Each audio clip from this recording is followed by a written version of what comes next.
had lost a determined leader. Well, we can cross over live to Odesa in southern Kyiv to speak to Michael Bociurkiw, a non-resident senior fellow at the Atlantic Council's Eurasia Centre. Michael, a sad day on which to speak. Lindsey Graham was a real supporter of Ukraine, where you are now. They've lost a really important voice in terms of backing for this ongoing war. Indeed, they have, Kasia. I can say wholeheartedly that Ukraine had no better friend on the Hill than Lindsey Graham. And of course, when you're talking about Russia, Iran, other countries which aren't friends with the United States, they could have no worse enemy. And let's remember, when it comes to Russia, in 2023, they put Lindsey Graham on their wanted list, and then a year later designated him formally as a terrorist and extremist. And this was his 10th wartime visit to Ukraine.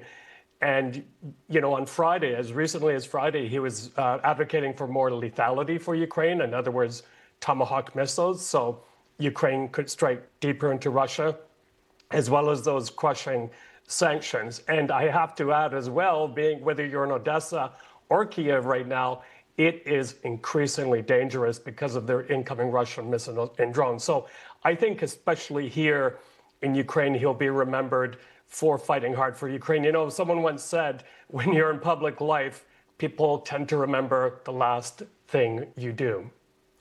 Yeah, that's a really, really significant point, isn't it? And when it comes to the man himself, he was initially a fierce critic of Donald Trump, but then became a real staunch supporter, not least in his war efforts in Iran. And also he backed Donald Trump's suggestion that the US take over Greenland. That's something that didn't really resonate with the rest of the MAGA base of Donald Trump.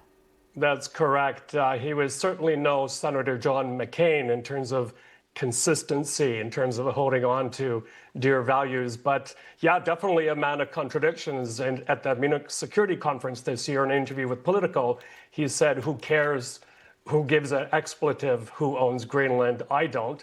And he also advocated very stridently for the taking over of Venezuela, Cuba, Iran, and of course, Greenland as well. So, you know, I think on the one hand, when you're arguing for territorial integrity of places like Ukraine or Taiwan, as he did, and on the other hand, you have these contradictions, it boggles the mind. And, you know, the point has to be made as well, if you are the chief whisperer on foreign affairs to Donald Trump, you never know what he will do the next day. So he was one of the few remaining foreign affairs voices, or grown-up voices, in that White House setting.